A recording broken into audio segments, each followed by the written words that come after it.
All right, guys. So today we're going to be checking out the TinHiFi T4 Plus. Now, this is a pair of IEMs that kind of falls into the category of the Chi-Fi market, which is Chinese hi-fi.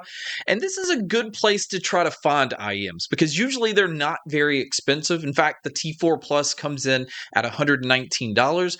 And I told myself that going into 2023, I was going to cover more high-end IEMs and headphones and not just so much true wireless earbuds all the time because this is the kind of stuff I like. If you look in the Chi-Fi market, you can find some really nice hidden gems. In fact, some of my favorite pairs are the Eco OH1s and OH10s, and they're kind of in this same price range. So I was really curious to see what TinHiFi could do with the T4 Plus. And I want to start with the packaging because I thought this was very interesting that they went with a space theme on the cover. I don't know really how that ties in with this pair, but also inside the box, they give you 3 different style of ear tips, and each style can give you a different sound depending on which one you're using. So it's giving you 9 sets of ear tips total. Also in the box, it gives you a nice leather or pleather case that kind of has a hard feel to it. This allows you to keep the IEMs, the cable, and the ear tips. And the cable that it comes with is a detachable silver copper mix cable, and it's using the gold-plated 2-pin connectors. So this is pretty universal on a lot of IEMs, but I really liked the cable that they included that had a nice flex to it.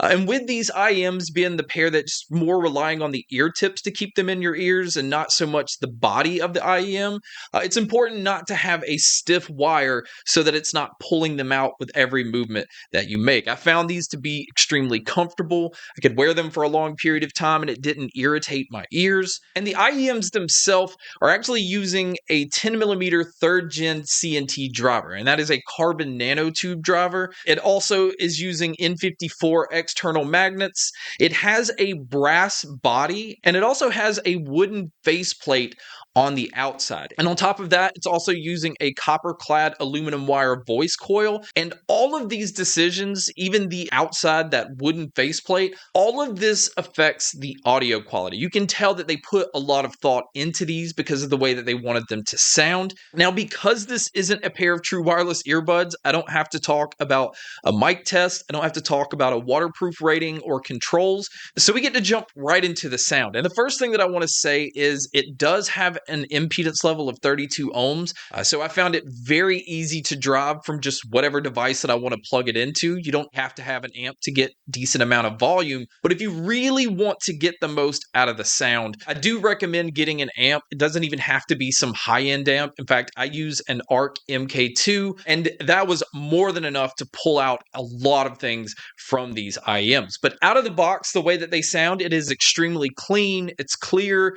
It gets really close to the point of being harsh, but the treble is still pulled back or controlled enough that it keeps it from having that sibilance in the S's and things like that. But the bass on these, it's a whole different kind of bass than what I'm used to with most true wireless earbuds. Now, I'm used to trying IEMs and headphones, so I've heard this type of bass before, but it is focused so much on you hearing the bass and not necessarily feeling it like a subwoofer. It is a very fast bass. It's quick. It can keep up with any genre, even metal with the double bass of the drums. And when you mix that with an extremely detailed treble and mids that are pushed slightly forward where you can just hear all of these different characteristics in male or female vocalists. The huge plus, like I said, is you can plug it into an amp and you can EQ these and they'll respond to anything you want these to sound like. I was able to bump up the bass to the point that it did have that subwoofer type feel, but it still retained the tightness that it had out of the box. And being able to have that is something you're definitely not going to get in a pair of true wireless earbuds, or I have not seen a pair be able to do this yet.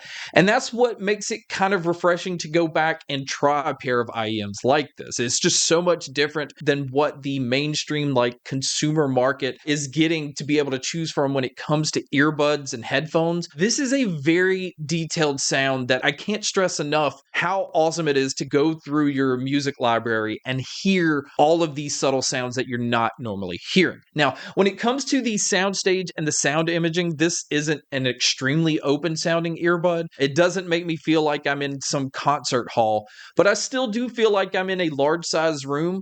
And these do an excellent job of being able to pick apart where sounds are coming from. And it keeps everything well separated so that it just never gets muddy or congested. And that is very impressive considering they're doing that with one dynamic driver and not using balanced armature drivers or multiple drivers to be able to do this. So my overall opinion is the sound is fantastic. If you're just going to plug it straight into a device, you're going to get a very clean and bright, detailed sound that just really doesn't have a whole lot of low end when it comes to feeling the bass, but you can easily plug this into any amp, and that's what I recommend doing anyway, because that's how you're going to get the most out of IEMs and headphones anyway.